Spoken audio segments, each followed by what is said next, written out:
വ്യത്യസ്തരായ മനുഷ്യർ കൈകോർത്താണ് ദുരന്തമുഖത്ത് രക്ഷാപ്രവർത്തനം നടത്തുന്നത്. ഇതിൽ മൃതദേഹങ്ങൾ കണ്ടെത്താൻ തെരച്ചിൽ നടത്തുന്ന ഒരുപറ്റം സ്ത്രീകളുമുണ്ട്. ആദ്യ ദിവസം മുതൽ ഇവർ തെരച്ചിലിന്റെ ഭാഗമാണ്.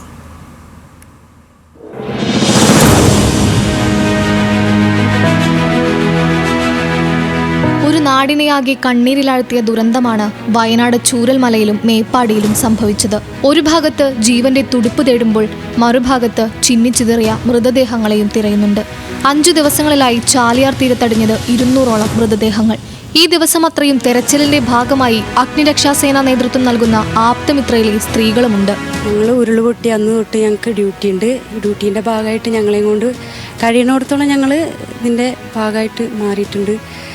രാവിലെ മുതൽ 5 മണി വരെ ഞങ്ങൾ ഡ്യൂട്ടി അറ്റൻഡ് ചെയ്യുന്നുണ്ട്. ആപ്തമിത്രയിലെ 60ഓളം സ്ത്രീകളാണ് തെരച്ചിലിന്റെ ഭാഗമായുള്ളത്. ചാലിയാർ തീരത്ത് വന്നടിയുന്ന മൃതദേഹങ്ങൾ കണ്ടെടുക്കാൻ മാത്രമല്ല, ഇവ ജില്ലാ ആശുപത്രിയിലേക്ക് മാറ്റാനും ഇവർ സഹായിക്കുന്നു. അഗ്നിരക്ഷാസേനയുടെ ഭാഗത്തു നിന്ന് 15 ദിവസത്തെ പരിശീലനം ലഭിച്ചവരാണിവർ. പോത്തുകല്ലിലും മുണ്ടേരിയിലും പോത്തുമുഖത്തും അവസാന മൃതദേഹം കണ്ടെടുക്കുന്നതുവരെ ഇവരും തെരച്ചിൽ നടത്തും. ഇവിടെ പങ്കെടുക്കാൻ പറ്റിയതിന് വളരെ സന്തോഷം. ഞാൻ ആദ്യമായിട്ടാണ് ഇങ്ങനെ ഒരു തെരച്ചിലിന് വരുന്നത്. ഇതിനെക്കുറിച്ച് എനിക്ക് വല്ല ഐഡിയ ഒന്നുമില്ല. എന്നാലും ഒരു ആപത്തിൽ രക്ഷിക്കാൻ വേണ്ടിയിട്ടല്ല ആപ്തമിത്ര വാളിയൻസ് കുറേയുള്ളേ.